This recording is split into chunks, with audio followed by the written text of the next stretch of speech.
Shalom, shalom a todos. Una vez más, gracias les damos por estar aquí una vez más. Vamos a iniciar nuestra siguiente clase, ¿verdad? Que estamos estudiando. Y ahora vamos a estudiar el capítulo 11 de Romanos. Vamos a mirar, ¿verdad? Los aspectos alusivos de las enseñanzas de Pablo. Ya miramos, ¿verdad? En el capítulo 9, cómo él responde, ¿verdad? A unas cuestiones que se estaban dando, ¿verdad? Del reemplazo de Israel, ¿verdad? Por los creyentes de origen, ¿verdad? Gentil. Miramos también, ¿verdad? Cómo la mentalidad hebrea mira la redención y cómo, ¿verdad? El helenismo mira la escritura o el pensamiento del Eterno. En Romanos, Pablo hace un argumento, ¿verdad? Que vamos a mirar aquí, cuando dice, ¿por qué el Eterno sujetó a todos en desobediencia para tener misericordia de todos? Ok, vamos a mirar ahí ese pasaje de Romanos 11.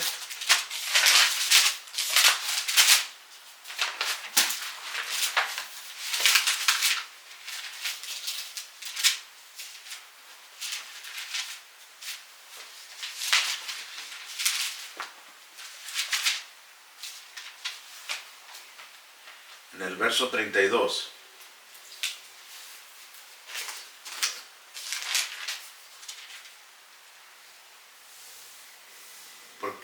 Porque Dios sujetó a todos en desobediencia para tener misericordia de todos. Oh profundidad de las riquezas y de la sabiduría y de la ciencia de Dios, cuán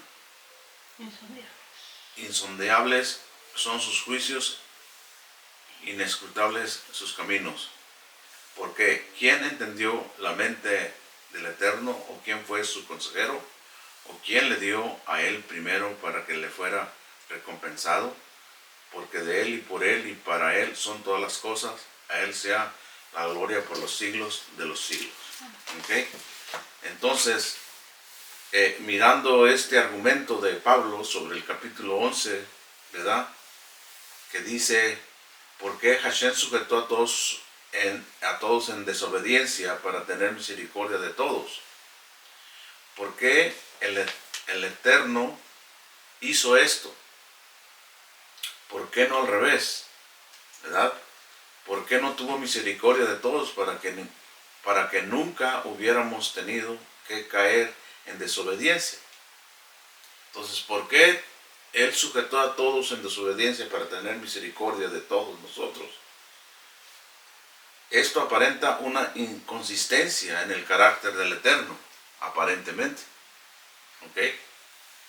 Entonces, aparentemente, Él sujeta a todos en desobediencia para tener misericordia de todos. ¿Ok? ¿Cuál es la respuesta de Pablo? ¿Ok? ¿Cuál es la respuesta? ¿Ok? Porque él está viviendo el conflicto de la introducción de la edad mesiánica con la edad presente. Ya mencionamos nosotros que los profetas miraron que Dios iba a introducir una edad en nuestro mundo. El Olam Hazé que vivimos es la edad presente, el Olam Hazé. Y en un punto en la historia de la humanidad iba a introducir el Olam Habá, que es el mundo por venir. Entonces, cuando se introduce a través de la venida del Mesías y a través del cumplimiento de la voluntad del Eterno, cuando Él puso su alma y su vida por toda la humanidad, se introduce para toda la humanidad la esperanza de una vida indestructible. Ese cambio, ¿verdad? Lo vivieron los apóstoles y todos los seguidores judíos, israelitas y temerosos gentiles de entre las naciones en el siglo I, enfrentándose a un imperio, ¿verdad?, que tenía que ser destruido porque estaba esclavizando a la humanidad y estaba subyugando y estaba llenando al universo de Dios, ¿verdad?, de ídolos, de falsos dioses, de inmoralidad, de asesinato y de rebeldía en contra del mismo Creador que les da la vida. ¿Ok? El Eterno está batallando dos peleas aquí. ¿Ok? Una con la terquedad y el corazón duro del hombre, y la otra con su mismo pueblo Israel obstinado, ¿verdad?, a no aceptar la voluntad del Eterno en este cambio de esta edad presente con la edad por venir, con la edad del futuro. Entonces, Pablo está aquí enfrentando estas cuestiones que a la simple vista humana se mira y se cree que Dios está rechazando a su pueblo Israel y lo está castigando por la persecución, por el exilio, por la destrucción del templo, por los maltratos del imperio en contra del pueblo judío. Todo esto se está dando, pero Pablo no piensa así. Él no comienza a predicar el reemplazo de Israel por unos creyentes de origen gentil que después se llamaron la iglesia. Él no está. Él dice, ¿verdad? En el siguiente vamos a leer para que entiendan. Aquí lo que él dice. Fíjense en el 25 del capítulo 11. Porque no quiero, hermanos, que ignoren este misterio, para que no seáis arrogantes con cuanto a vosotros mismos. ¿Ok? Allí está bien claro. ¿Ok? Él los pone en su lugar. Son extranjeros. Son convertidos por los méritos del Mesías a la edad mesiánica. Ellos son participantes sin tener que vivir el sufrimiento de todos los imperios por los cuales Israel pasó. El imperio egipcio, el imperio babilónico, el imperio persa, el imperio de Grecia y ahora el imperio de Roma. A eso le agregamos la enemistad de los extranjeros convertidos por el medio del Mashiach, que también se suman a la contra de Israel. ¿Ok? Entonces aquí ya es el colmo. Ya no se puede soportar esto de que aún los mismos que fueron aceptados en la casa del Padre ahora quieren echar a los hijos fuera para quedarse ellos con la herencia. ¿Ok? Este es la teología del reemplazo. ¿Ok? Como que si Dios hubiera escogido a los gentiles para expulsar de las promesas y de los pactos a su legítimo pueblo Israel. Y Pablo dice, porque no quiero, hermanos, que ignoren. ¿Ok? Este misterio, lo que está pasando allí, no se puede comprender a simple vista. Y muchos de los escritos de Pablo, descendiente a la Torá, al Mesías, al mundo por venir, a la ley, al fin de las edades, no se pueden simplemente comprender porque están codificadas en los actos de la historia que vienen en el futuro. Dice, este misterio para que no sean arrogantes. Entonces ya había allí una arrogancia. ¿Y cuál era la arrogancia? De tomar el puesto de Israel. Y hoy día este espíritu de ignorancia y de arrogancia sigue imperando en los creyentes de origen gentil en el cristianismo, lamentablemente. Porque se enseña y se predica que la iglesia es el Israel espiritual. Y Israel, los judíos, son el Israel físico. Entonces aquí se introduce, no aquí con Pablo, sino después cientos de años después, se introduce con Martín Lutero, ¿verdad? Estas teologías, estas creencias de origen gentil, que en el primer siglo se comenzaron a manifestar. Estos son estos creyentes de origen gentil. Y Pablo le dice, no sean ignorantes ni arrogantes con respecto a lo que le está pasando a Israel, con respecto a la herencia, con respecto a la Torá, con respecto al Mesías, con respecto a la redención de Israel. No sean ignorantes ni arrogantes en cuanto a ustedes mismos. O sea, ¿quién va a quedar mal parado aquí? Pablo le está diciendo, no sean arrogantes ni ignorantes porque van a quedar mal parados, porque ustedes están de pie por gracia. ¿Ok?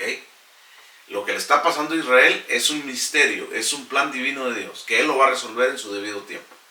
Y que cuando ellos sean restaurados a su lugar y tú sigues en la ignorancia, en la arrogancia, vas a ser fuera, vas a ser expulsado de la promesa y de los pactos. ¿Por qué? Fíjense bien por qué. ¿Ok? Hay que poner atención aquí. ¿Por qué?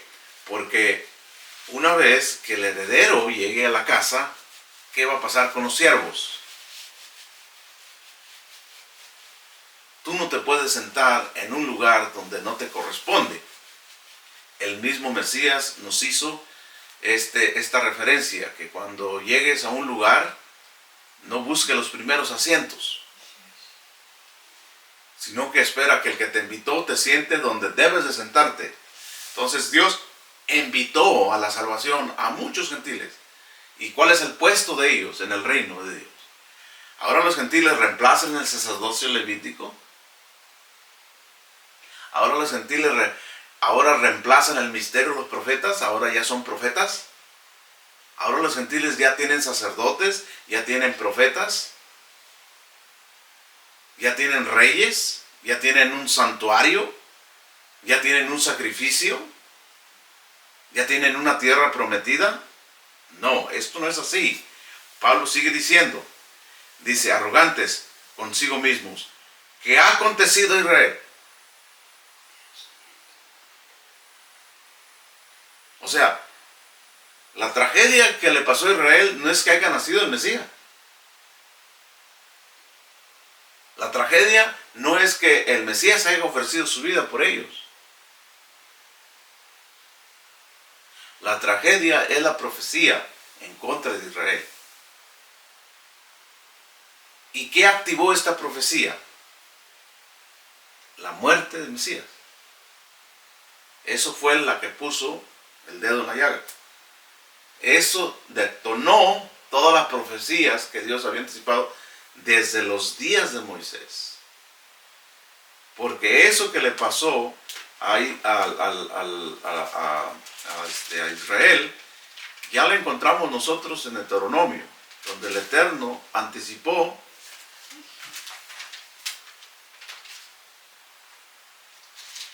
en Deuteronomios, miramos nosotros que ya existía la sentencia de un exilio.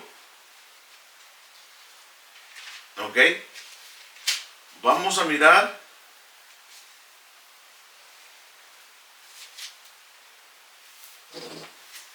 en el capítulo 7.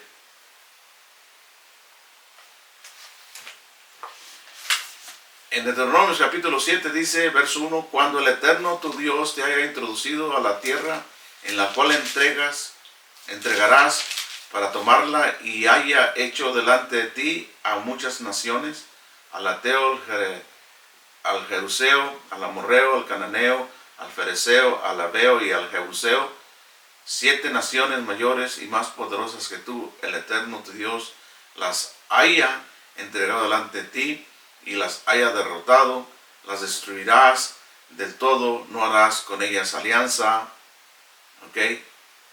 No harás con ellas alianza, ni tendrás de ellas misericordia, y no te parenterás con ellas, no darás tu hija a tu hijo, no tomarás a sus hijas para tu hijo, porque desviarás a tus hijos de pos de mí, y servirán a dioses ajenos, y el furor del Eterno se encenderá sobre vosotros, y te destruirá pronto. Mas así habéis de hacer con ellos. Sus altares destruirás y quebraréis, y sus estatuas y de todo eso. Entonces, cuando nosotros miramos todas esas advertencias, ¿ok? Israel no cumplió con esas advertencias a tal grado que hizo un acuerdo con Roma. ¿Ok? Cuando Israel hizo un acuerdo con Roma, se activa todas estas maldiciones. En el 12 dice: y por haber oído estos decretos y haberlos guardado y puesto por obra, Hashem tu Dios guardará contigo el pacto y la misericordia que juró a tus padres, y te amará, te bendecirá, te multiplicará, te bendecirá el fruto de tus vientres, el fruto de tu tierra, el grano, tu mosto, tu aceite, la cría de tus vacas, los rebaños de tus ovejas, la tierra que juró a tus padres que te daría. Bendito serás más que todos los pueblos.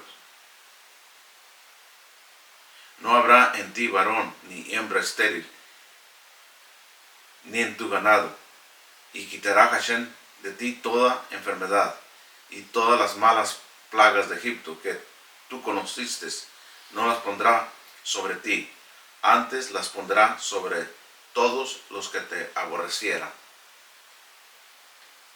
y consumirá a todos los pueblos que te da el Eterno tu Dios. No los perdonará tu ojo, ni servirás a sus dioses, porque te serán tropiezo. Si dijeres a tu corazón: estas naciones son mucho más numerosas que yo, ¿cómo las pondré a exterminar? No tengas temor de ellas. Acuérdate bien de lo que hizo Hashem tu Dios con Faraón y con todo Egipto, de las grandes pruebas que vieron tus ojos, y de las señales y milagros, y de la mano poderosa y el brazo extendido con que el Eterno tu Dios te sacó. Así hará el Eterno tu Dios con todos los pueblos de cuya presencia tú temieres. También enviará el Eterno tu Dios obispas, y ya comienza el juicio. Entonces, ¿cuándo fue cuando el Eterno retractó todas estas palabras?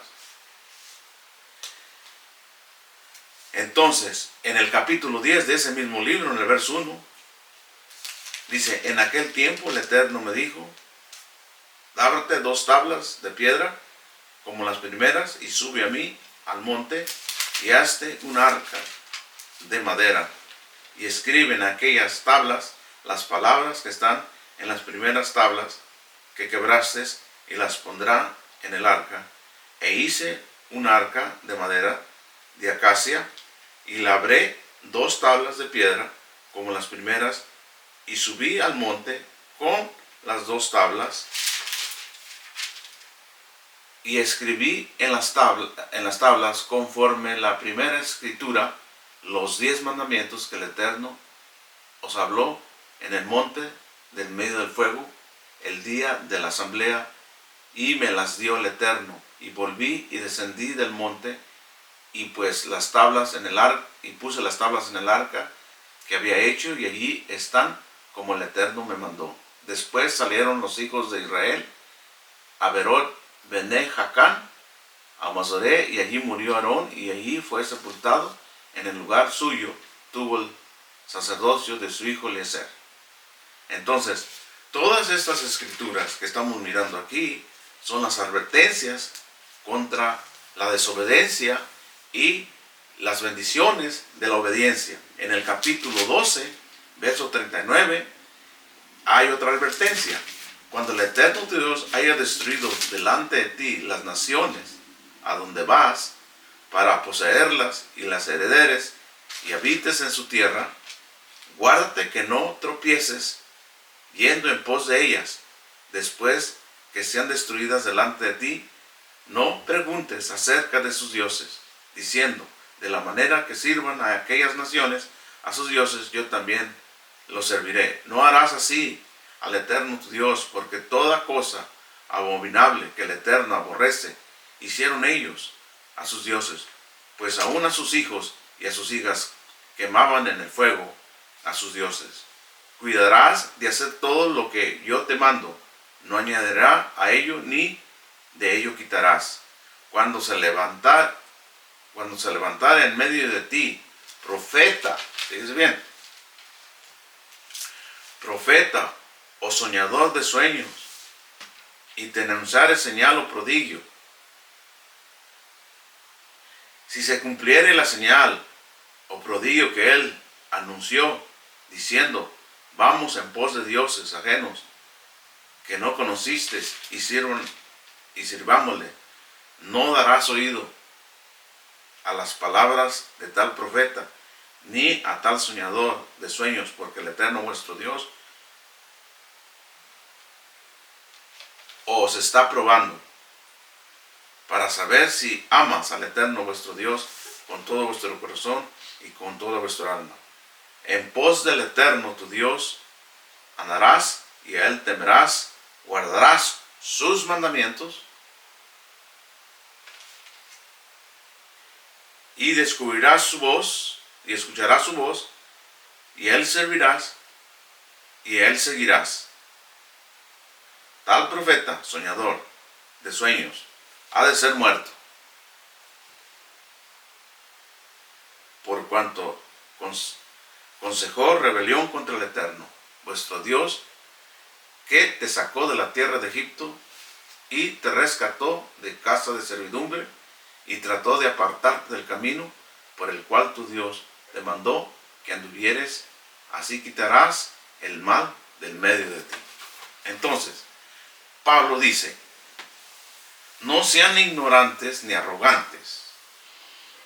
Lo que le está pasando a Israel es un asunto de Dios y de Israel, que no tiene que ver nada los creyentes de origen gentil ni las naciones. Dice, ¿qué ha acontecido a Israel? Endurecimiento en parte, no todo Israel. Una parte de Israel ha sido endurecida. Y recuerden bien que ya hablamos nosotros lo que quiere decir endurecimiento de corazón. O sea, los límites de perdón y de misericordia que el Eterno ha tenido para que la gente se arrepienta ha llegado a su límite. ¿Ok? Entonces, cuando llega esas oportunidades a su límite, entonces se activa el endurecimiento del corazón. En otras palabras, cuando Dios activa el endurecimiento del corazón, la persona, aunque quiera, no puede arrepentirse. ¿Ok? Porque ya entra en las manos del juicio de Dios. Y esa persona no puede ser, ¿verdad?, redimida hasta que el Eterno le levante esa restricción del endurecimiento del corazón. Entonces, el reconocimiento de Israel de aceptar a Yeshua como el Mesías es un asunto de Dios, es un asunto del Altísimo, es un asunto que Él tiene en su sola potestad. Y que cuando el tiempo señalado llegue, ese día, ¿verdad?, nadie lo podrá evitar. Porque el Eterno levantará la restricción del cual Pablo está hablando aquí. Lo que le ha sucedido a Israel, endurecimiento en parte. Una parte fue endurecida y la otra parte fue bendecida. Pablo, ¿en cuál parte está? ¿En la parte bendecida o en la parte endurecida? Él mismo dice, digo pues, ¿ha desechado Dios a su pueblo? En ninguna manera, porque también yo soy israelita. Él lo dice en el 11:1. Y en el 9 dice, verdad digo en Mashiach, no miento, y mi conciencia me es testimonio en el Espíritu Hakadosh, que tengo gran tristeza y continuo dolor en mi corazón, porque deseara yo mismo ser anatema, separado del Mashiach, por amor a mis hermanos, los que son mis parientes según la carne, que son israelitas, los cuales son la adopción, la gloria, el pacto, la prolongación, la ley, el culto y las promesas, de quienes son los patriarcas. ¿De cuál lado está Pablo? Aquí no hay ningún reemplazo. Aquí no se está introduciendo una iglesia. Aquí se está mirando y se está viviendo el castigo de la desobediencia anticipada por Moisés, por los profetas, años atrás, que finalmente llegó al exilio mundial. Recuerden bien que hasta aquí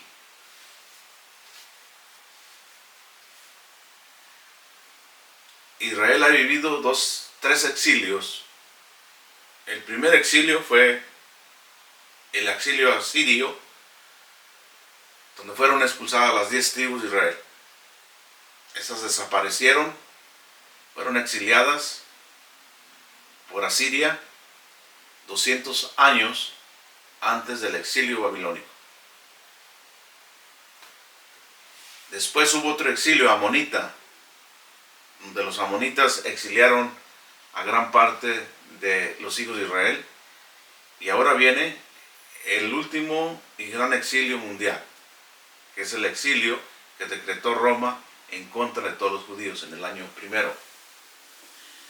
Entonces, Pablo dice, hasta que haya entrado la plenitud de los gentiles.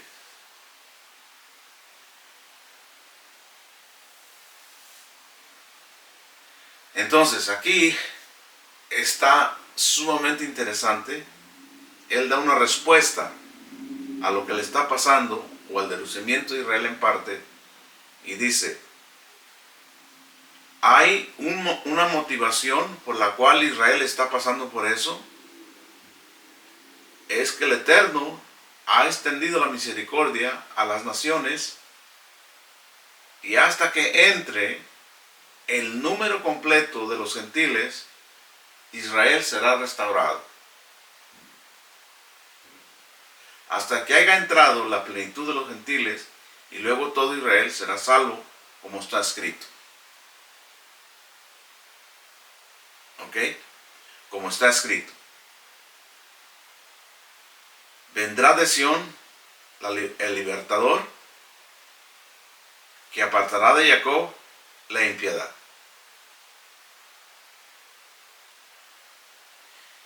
Y este será mi pacto con ellos, cuando yo quite sus pecados. Así que en cuanto a la Mesorá o a la promesa o el evangelio, son enemigos. Pero ¿quiénes son enemigos? ¿Todo Israel o la parte? ¿La parte endurecida o la parte bendecida?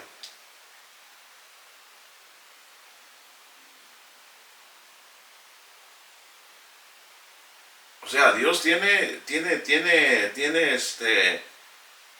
siervos, fíjense bien, tiene siervos trabajando dentro del pacto, o sea, dentro del pacto de Nazaret, y también tiene siervos que fueron exiliados con los que fueron endurecidos, porque Israel tiene que ser cuidado. Recuerden bien, hay muchos maestros, rabinos, que creyeron en el Mesías, pero no pudieron abandonar al pueblo judío o a los fariseos o a los saduceos. ¿Ok?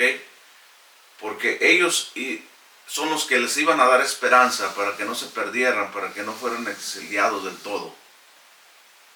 Hoy día también hay muchos rabinos ortodoxos que creen que Yeshua es el Mesías. Y esos son los que están aguardando al judaísmo tradicional. El Eterno siempre tiene a una persona que está cuidando por nosotros, porque nosotros mismos nos perdemos. Pablo dice que somos ignorantes y arrogantes, y alguien tiene que educarnos para quitarnos la arrogancia, la ignorancia, y tiene que de una forma enseñarnos la humildad para aceptar la misericordia de Dios. Entonces en ese tiempo había muchos que creyeron en el Mesías resucitado, pero que no formaron parte del movimiento netzarita, porque ellos mejor eligieron cuidar al Israel endurecido, porque tenía que ocupar de sus oraciones y de sus súplicas y de sus enseñanzas. Es por eso que no murió el fariseísmo, por eso no murió el judaísmo, porque de otra manera fuera una religión humanista, igual que las otras, pero no, es una religión de principios, que está conectado con los patriarcas, que está conectado con los profetas, que está conectado con la Torá y que obedece los mandamientos del Eterno. Entonces, esa es una belleza. Pablo miró así las circunstancias. Sí, a causa del sufrimiento, muchos justos van a sufrir para proteger a estos endurecidos, que son los que los van a enseñar, los que van a guardar la esperanza. Entonces, dice Pablo, así que en cuanto al Evangelio, o sea, y es lo que el cristianismo piensa, que el Evangelio es el Nuevo Testamento, que el Evangelio es la nueva doctrina, que el Evangelio es la nueva iglesia. No, el Evangelio es la promesa dada a los padres. ¿Y dónde encontramos esa promesa? La encontramos en la atadura de Isaac. No voy a hablar de ello porque ahí nos vamos a quedar por mucho tiempo. A mí es una de mis preferidas lecturas que hago diariamente. El capítulo 22 del libro de Génesis, que es la atadura de Isaac. Ahí está la promesa, ahí está el Evangelio. Ese es el Evangelio. Dios le prometió a Abraham que iba a ser bendecido y que en su simiente serán benditas todas las naciones de la tierra. ¿Ok? Entonces, ¿quién hizo eso posible? ¿Cuál es esa simiente? Esa simiente es el Mesías. Y cuando el Mesías nace, entonces todas las naciones son bendecidas por medio del juramento que Dios le dio a Abraham, de que en él serán benditas todas las naciones de la tierra y en su simiente. ¿Cuál es la simiente? Recuerden bien que Abraham tuvo muchas simientes. Y de eso se va a tratar el libro de Gálatas. ¿Ok? Porque después brota otra rama, ¿ok? Aparte de la que contamos aquí en Romanos, en Gálatas se levanta otro movimiento antimesiánico, por así decirlo, ¿verdad? Que se apoyaban en la idea de la circuncisión de adultos, porque Ismael fue circuncidado a los 13 años. Entonces, para allá miramos, ¿ok? En el libro de Gálatas está ese problema y Pablo hace una extraordinaria explicación de ese tema, como lo está haciendo aquí, de lo que le está haciendo a Israel. Este libro de Romanos está explicando Pablo de lo que le está pasando a Israel, que no piensen que los gentiles ahora son el nuevo Israel, que ahora son el nuevo pueblo de Dios y que ahora son dueños de los pactos y las promesas. No, porque los gentiles no tienen a Abraham, Isaac y Jacob.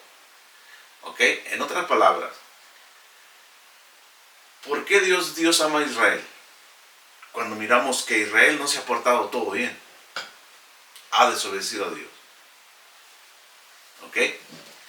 Dios ama a Israel por el pacto a los padres. Por la obediencia de Abraham, el Eterno bendijo a toda su progenie. Hasta el último judío que nazca en la edad presente. El Eterno ama a toda la descendencia de Israel. ¿Ok? A toda la descendencia de Abraham, el Eterno la ama. ¿Por qué? Porque encontró en Abraham la satisfacción de confiarle en él la redención del mundo.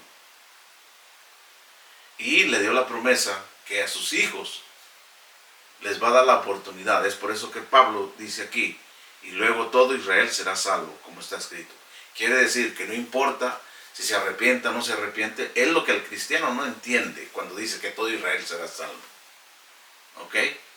Cuando dice Pablo que todo Israel será salvo, quiere decir que todo aquel israelita que reconozca y haga arrepentimiento será salvo.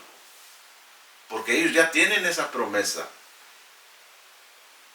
Ellos ya no tienen que ser, por así decirlo, evangelizados. Ya no tienen que ser formados en una doctrina. Porque ellos ya la conocen, o sea, ellos ya tienen esa ADN. Simplemente es que revuelvan a casa con el corazón contrito y humillado.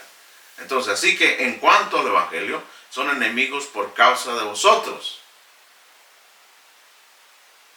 Pero en cuanto a la elección, son amados. Y eso es lo que está diciendo aquí. Son amados. ¿Por causa de quién? ¿Por causa de quién son amados? Por causa de los padres. Entonces, los gentiles juzgaban a Israel por medio de lo que le está pasando y de las acciones de ellos. Entonces, no es que Dios esté fallando en su promesa. Simplemente que los méritos de los padres son los que sostienen a Israel en pie. Porque si Dios dependiera de la misericordia de nosotros por cada generación, estuviéramos todos muertos. Es por eso que cada vez que una persona hace grandes méritos, es a favor para la siguiente generación. Entonces, así que en cuanto al evangelio, son enemigos por causa de vosotros.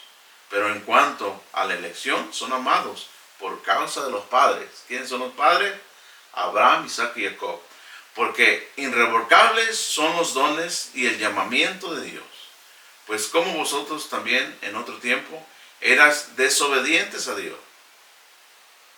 Pero ahora habéis alcanzado misericordia por la desobediencia de ellos. O sea que no seas ignorante ni arrogante, tú que estás en el lado de la misericordia. Todo lo que le está pasando a Israel es gracias, es a tu favor. Es para que Dios tenga misericordia de ti, no para que tú tomes su lugar y no para que tú juzgues su causa. Así que hay que tener cuidado cuando predicamos en contra de Israel, en contra del judío, en contra de la ley de Moisés, en contra de los pactos. Dice 31.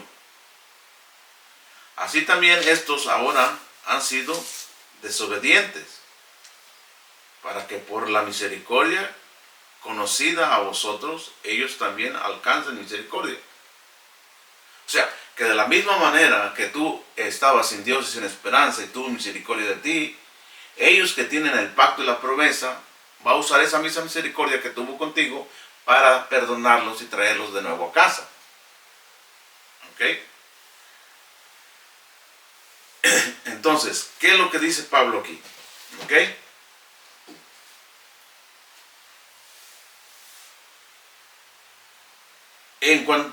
Cuando dice Pablo, ¿por qué Hashem sujetó a todos en desobediencia para tener misericordia de todos?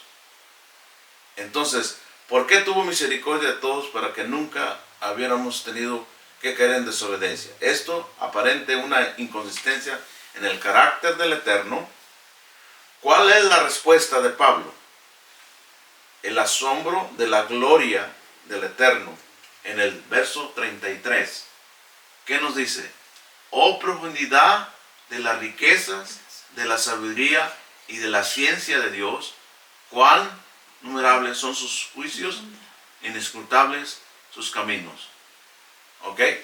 Entonces, esa es la respuesta de Pablo a ellos.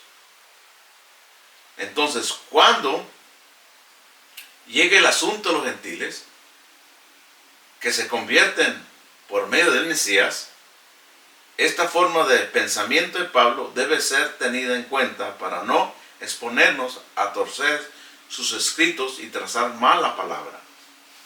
Pensemos en esto. ¿Por qué una parte de Israel solamente fue bendecida con la revelación de Yeshua como el Mesías, mientras que otra parte, la mayoría, fue endurecida? ¿Ok? Aquí, como les dije aquí, ¿cuál es la parte endurecida? La voy a poner a mi izquierda. ¿Cuál es la parte bendecida? La que está a mi derecha. ¿Ok? Todos los creyentes de todos los apóstoles, Pablo, todos los 3,000, los 5,000, los 6,000 que se encuentran en el libro de los Hechos, todos son israelitas, judíos, fariseos, saduceos, ex sacerdotes había muchos. A esa multitud, que ya se puede decir que están en la derecha, ahora se agregan también los gentiles que venían de entre las naciones, llámense egipcios, llámense griegos, llámense romanos, llámense árabes, llámense se componía de muchas razas. ¿Okay? En el transcurso, cuando Pablo escribió el libro de Romanos, ya tenían como 40 o 60 años, entonces la multitud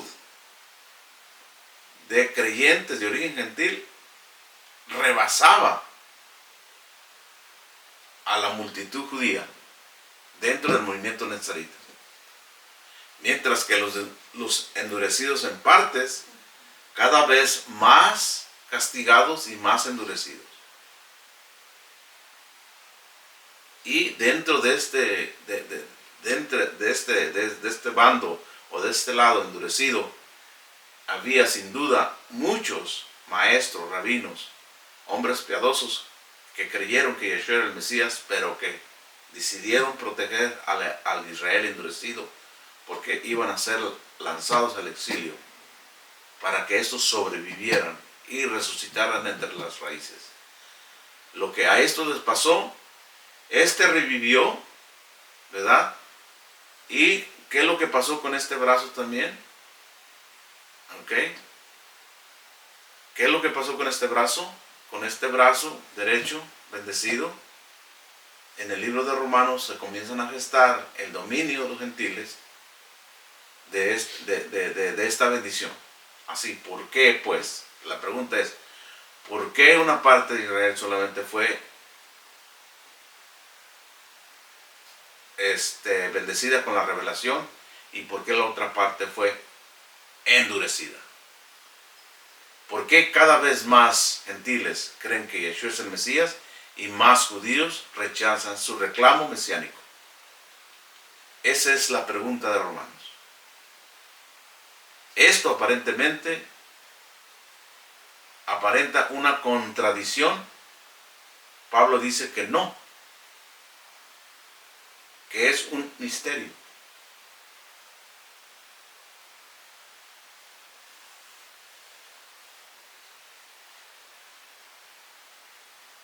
Su respuesta típica de un judío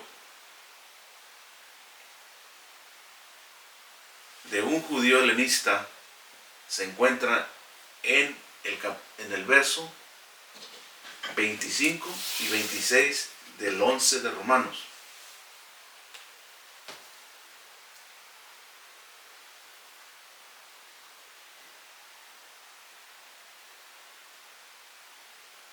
Que ya lo leímos.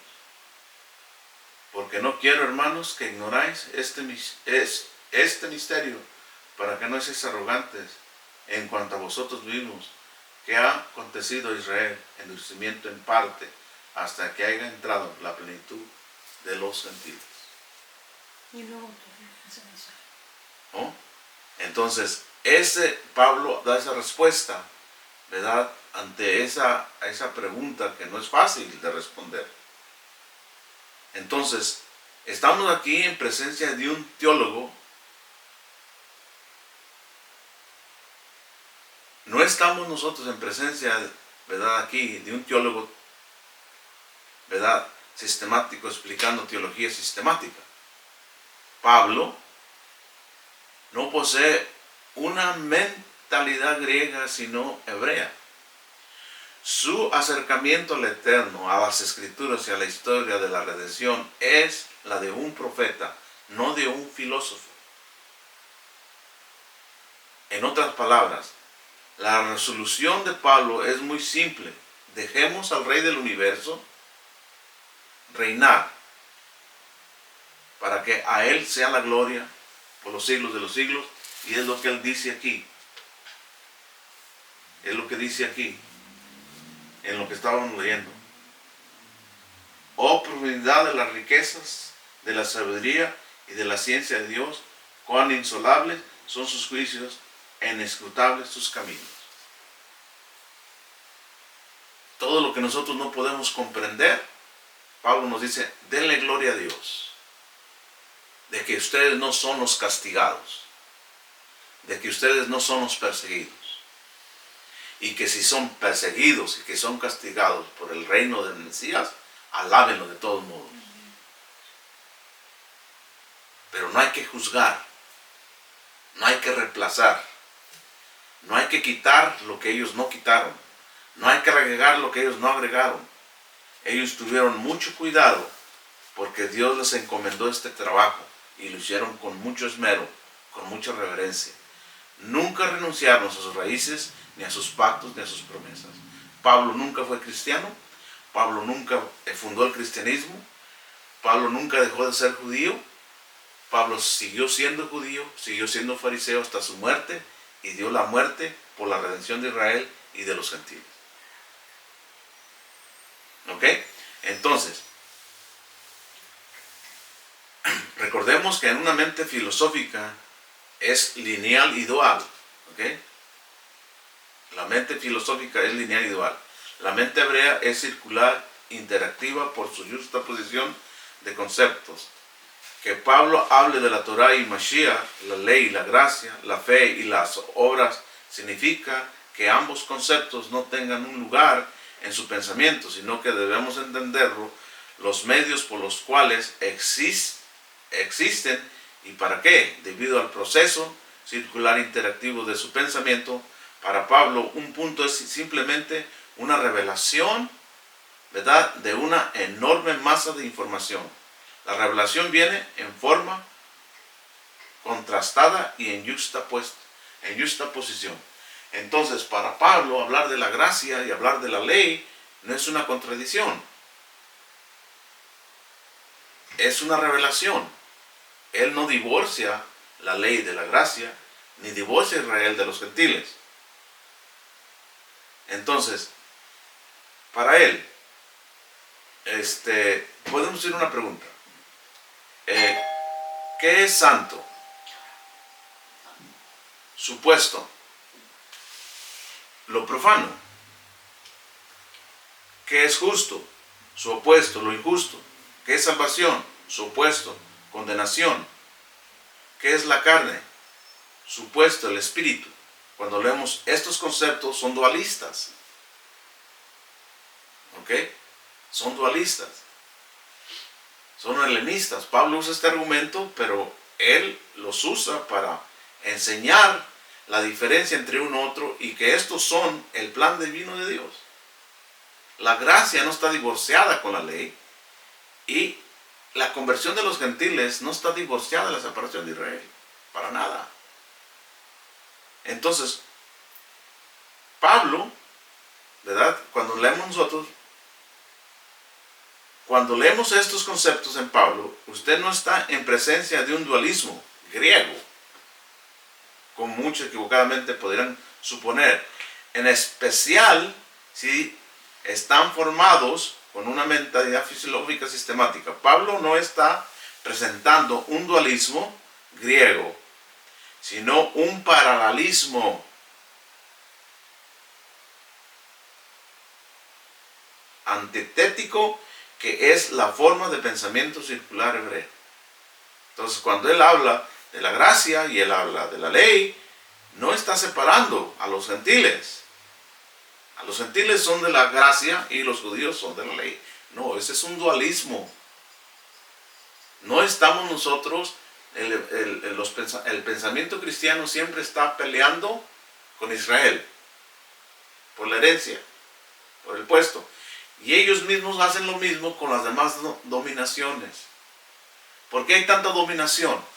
Porque se pelean entre ellos. ¿Qué hace una religión que se divide en miles de partes? Por las creencias de los conceptos que se encuentran en la Escritura. Israel es uno solo, aunque tenga diferentes pensamientos. Puede tener miles de pensadores, pero todos se reúnen a adorar a Dios en un solo sentido. El perfecto ejemplo es el libro de Hechos. Cuando se llegó el día de Shavuot, ¿ustedes piensan que los que vivían en Capadocia creían lo mismo que los fariseos y los sacerdotes que estaban en Jerusalén, o los que venían de Egipto. Los que venían de Egipto practicaban su judaísmo diferente a los de Capadocia, a los de Esmirna, a los de Grecia, a los de Pánfila. Pero cuando se trataba de cumplir un mandamiento que era el que todos respetaban, se reunían sin ningún problema. Hoy no hay un solo motivo para que todos los cristianos del mundo se juntan a cumplir un mandamiento y alabar a Dios. Fíjate bien lo que le estoy diciendo.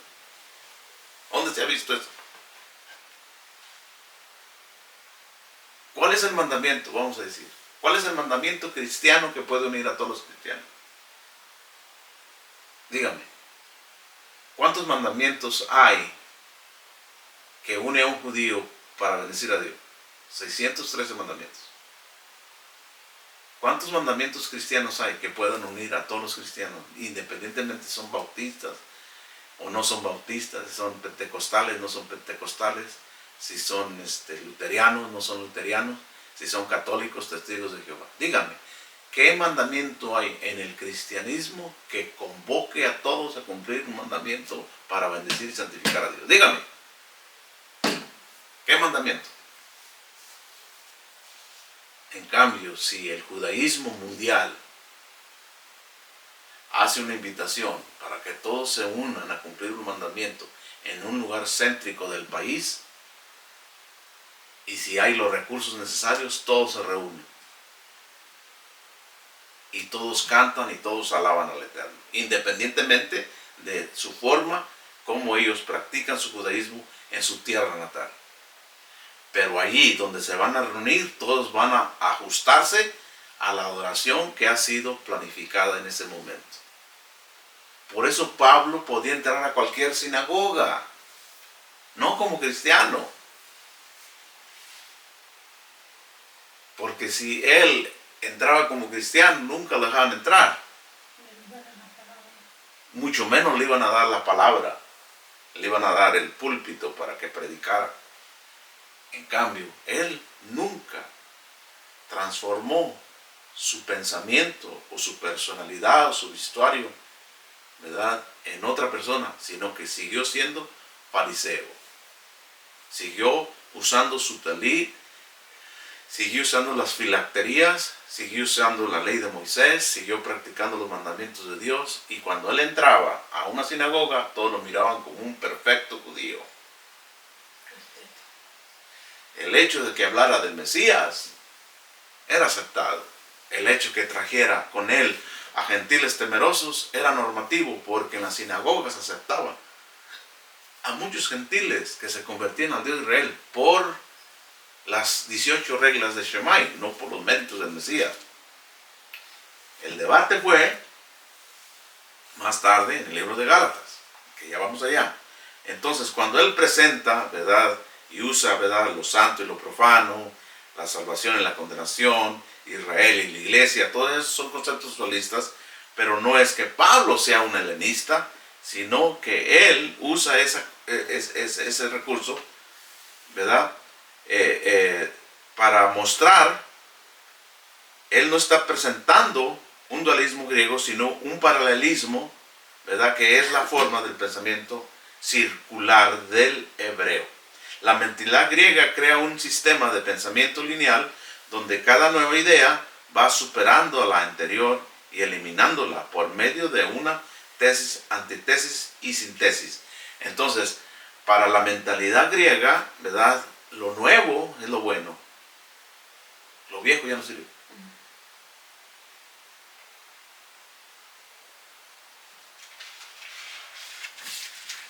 Cada vez que tú escuches tan fácil como esto,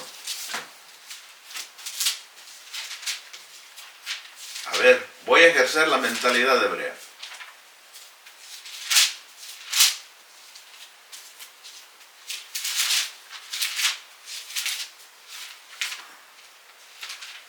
A ver si la hallo.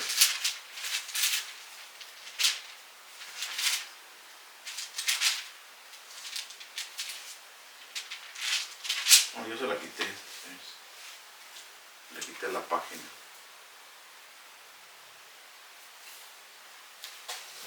Ok. Entonces, a partir de Mateo, es el Nuevo Testamento. Entonces, le pusieron a este lado Antiguo Testamento y a este lado Nuevo Testamento. En la mentalidad griega, lo viejo no sirve. Lo que sirve es lo nuevo. Para su formación, ni esto es nuevo, ni esto es nuevo. Esto no es viejo, ni este es nuevo. Para que mejor me entienda. Esto es una unidad. Ven como la mentalidad griega que el Eterno en su misericordia, ¿se acuerdan que yo les di mi testimonio personal de que yo no encontraba cómo comprender esto, cómo es posible de tanto año entregando mi corazón y todo? Eso no se pierde, eso Dios lo tiene en cuenta. Si tú amas a Dios, bendito sea el Eterno por ello. Si tú le temes y te apartas del pecado, está bien todo eso. Y si quieres encontrar respuestas, está bien todo eso no se pierde para nada. Lo único que yo quería era una respuesta a este desafío. ¿Y dónde lo encontré? En la misma escritura de Daniel, ¿verdad? Cuando el ángel estaba peleando para traer la respuesta a Daniel, y que el mismo ángel le dijo, después de que acabe con esto, va a venir otro príncipe de Grecia. El príncipe de Grecia fue el que causó esta división. El cristianismo y el judaísmo está dividido. Y este no fue una causa de un mal espíritu. Es lo que Pablo dice. Dios sujetó todo en desobediencia. ¿Cómo puedes tú explicar? Entonces, ¿esto es una contradicción de Dios? No, dice Pablo. Esto ya estaba anticipado, tenía que pasar. ¿Por qué? Porque nosotros mismos provocamos que esas cosas sucedan. O sea, esta separación, Dios usó, ¿verdad?, la desobediencia de Israel y la ignorancia de la nación. Dios para que tener misericordia tanto de uno como de otros, introdujo esta terrible guerra que está aquí, que hasta el día de hoy está en pie. Y lo más terrible de todo, como que si no tuviéramos problemas, como que si el mundo donde vivimos está plagado de problemas de salud, problemas económicos, problemas políticos, problemas de raza, problemas de matrimonio, de hijo, de crianza. Bueno, tenemos problemas de todo. Si fuera todavía poco, el problema más grande que puede haber es pelearnos entre nosotros mismos. El enemigo más grande de Israel, ¿cuál es?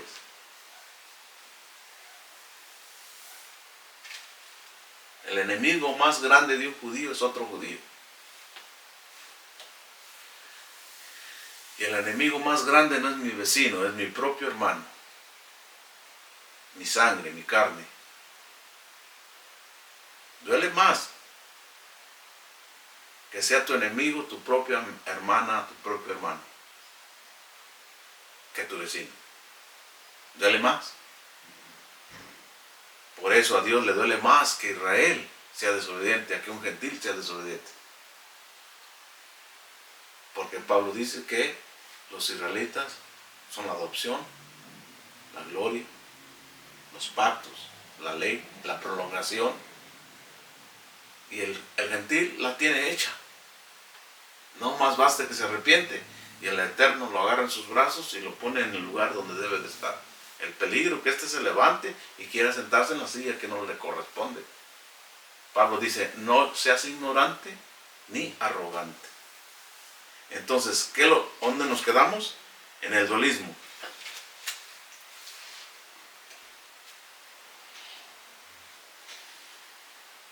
Los teólogos sistemáticos nos han dicho, Jacob es la tesis del judaísmo.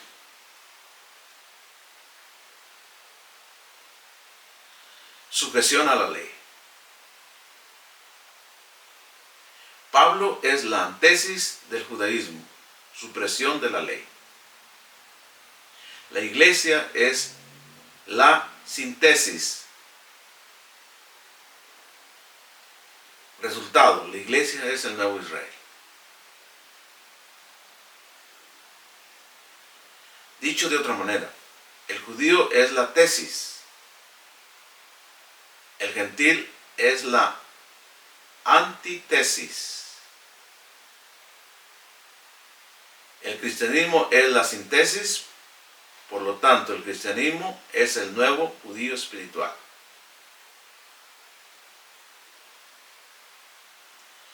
Todo lo demás queda suprimido por un pensamiento de avanzada, lineal, triunfalista. Es el pensamiento griego helenista. Todos piensan de la misma manera, sea testigo de Jehová, sea bautista y pentecostal. Si juntas a un evangelio, a un pentecostal, a un trinitario, a un unisario, a un, bueno, que sea cristiano desde cualquier no van a conceder sus doctrinas, pero van a poner en la mesa a Israel. Todos van a pensar lo mismo de Israel. Todos. Porque cada uno de ellos se siente la iglesia de Dios. Y para su información, la iglesia de Dios es Israel.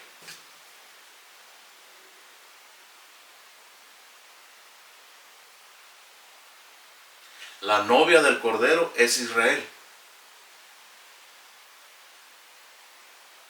Pero los teólogos dijeron todo lo contrario.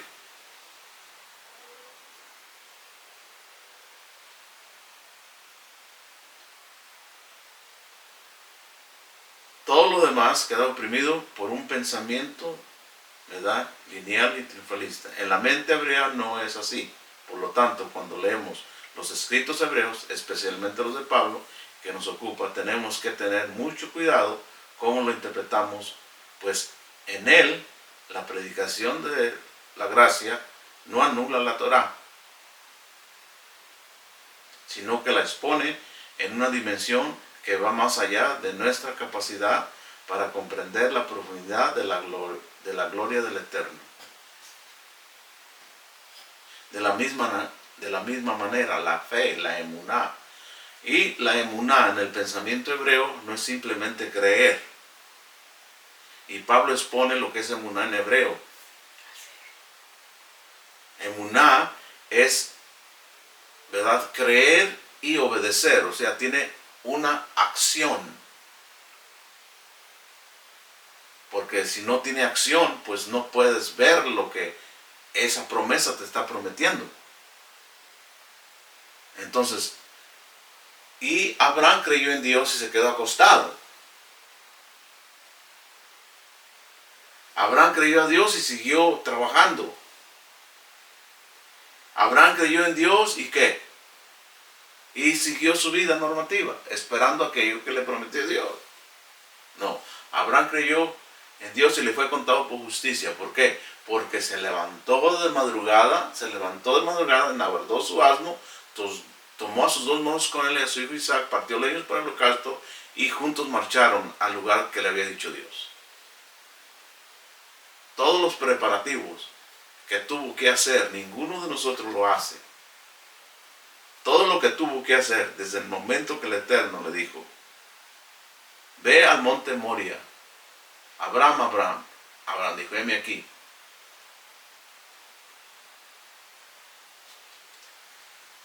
Levántate y ofréceme a tu hijo, a tu único, al lugar que yo te daré. Desde ese momento, la emuná de Abraham se puso en acción.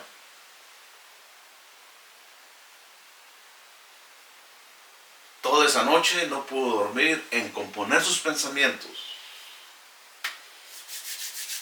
¿Tenemos tiempo? No, ¿verdad? Yo me pongo muy emocional cuando hablo de este gran hombre. ¿Por qué? Porque es el motor de la emuná, es el motor de la existencia de Israel. todo lo que Dios hace por nosotros es gracias a Abraham. Y cuando el pueblo gentil lo entienda y se acerque un poquito más a ese patriarca, poco a poco van a ir dejando todas estas mentalidades que nos dividen en el pensamiento. Tú puedes seguir siendo cristiano, pero deja de pensar de este pensamiento que te separa de Israel. Como te dije, tú puedes estar en este lugar así como estos judíos que se quedaron con la parte endurecida, que eran los que protegían. Tú también puedes estar allí en ese lugar defendiendo la causa de Dios. No necesariamente te tienes que brincar de bando para porque va a haber un punto en la vida donde dependiendo tu anhelo de servir a Dios, tienes que salir del lugar cuando el mismo lugar donde estás ya no te permite ejercer lo que tú crees. Entonces, cuando Pablo habla de esto, ¿verdad? La misma manera, la fe no anula la Torah. Entonces, la fe es emuná, y emuná viene con creer y obedecer. La confirma. O sea, la fe no anula la Torah, la firma. Porque la Torah es la palabra. Y no puede haber fe si no hay palabra. Entonces, ¿cuál fue la palabra? ¿Cuál fue la palabra que oyó Abraham? Abraham, heme aquí. Fíjense bien lo que dice allí. Ahí comienza la emuná. Y Pablo habla de esto. Y Dios creyó a Abraham y le fue contado. ¿Por qué? Por justicia. Entonces, esta es la palabra. Entonces, no puede haber emuná si no hay palabra. ¿Ok? ¿Cuál es la emuná? Cuando alguno...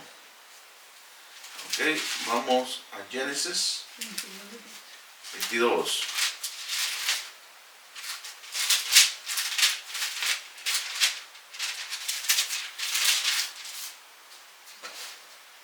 Entonces ahí aparece la emuná. Es lo que es emuná. Aconteció después de estas cosas que probó el Eterno a Abraham y le dijo, Abraham, y él respondió, heme aquí.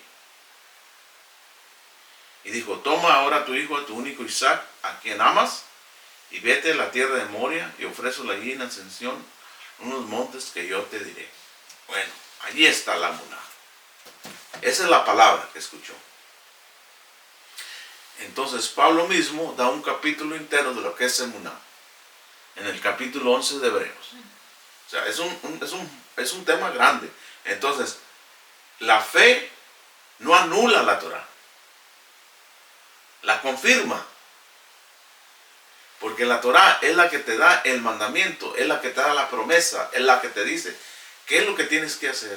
Por ejemplo, las bendiciones y las maldiciones, ¿dónde se encuentran? Si una persona nunca le enseñas qué es una maldición, ¿cómo ella se puede liberar de ella? ¿Y dónde están las maldiciones? En la Torah. La Torah te dice qué es maldición y qué no es maldición. Por ejemplo, ¿cómo le puedes quitar la maldición a un hijo? Enseñándole la Torah. ¿Y cuál fue la maldición? Todo hijo que blasfema o maldice a su padre o madre, lo alcanzará la maldición. ¿Por qué? Así está escrito en la Torah. El Eterno dejó un mandamiento que un hijo o una hija no puede maldecir a su padre o a su madre. Porque la maldición lo alcanzará hasta la segunda y tercera generación. ¿Dónde está eso?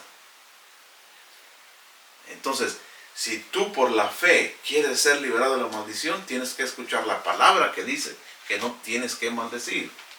Y una vez que esa persona que maldijo a su padre y maldijo a su madre se arrepiente y pide perdón a su padre y a su madre, automáticamente esa es la acción de la fe.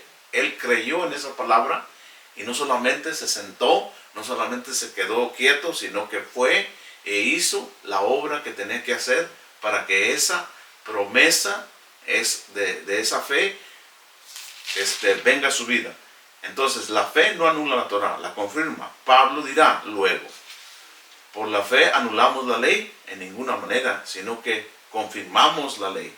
En otras palabras, la Torah continúa su función. ¿Ok? Entonces vamos nosotros aquí a parar este tema, y ya para la otra vamos a mirar todas las cosas, ¿verdad?, opuestas. ¿Ok? El dualismo siempre pone, ¿verdad?, la luz y las tinieblas, ¿verdad?, el sol y la luna. Y cuando se trata de la escritura, pone a Israel y a la iglesia, pone la gracia y la ley. Y en los pensamientos de Pablo no es un dualismo, sino que es un análisis más profundo de su pensamiento. Para él esto no existe, ¿verdad?, como un dualismo, sino es una forma, ¿verdad?, de presentar, ¿verdad?, por así decirlo, lo que el Eterno está haciendo, que aparentemente es contradicción. Por una parte está endurecido el judaísmo y por otra parte está bendiciendo a los gentiles. No es una contradicción, es un misterio. A veces no entendemos cómo cosas buenas le suceden a gente mala y cómo cosas malas le suceden a gentes buenas. No lo podemos comprender, pero Dios sí. Para nosotros es un misterio y para Dios es una justicia y una verdad, que a su tiempo Él nos la enseñará y nos la revelará a su debido tiempo. Pero por el momento tenemos, según Pablo dice, sigue alabándolo si estás de pie. Y si estás caído, sigue alabándole para que te pare de pie. O sea, Él no pierde. Tengamos o no tengamos el nombre de Dios. ¿Qué dijo Job? Job nos dejó una enseñanza, ¿verdad? Dios dio y Dios quitó. Sea el nombre de Dios bendecido por siempre. ¿Ok? Así que si Él nos dio esta grande salvación, ahora nos unimos con su pueblo Israel para participar de esa bendición.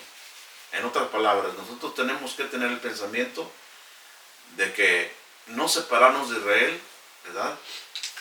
En el pensamiento nuestro tenemos que asumir la responsabilidad de pertenecer a un pueblo que Dios eligió para que fuera el depositario de la revelación y por medio de ese pueblo darle salvación al mundo entero.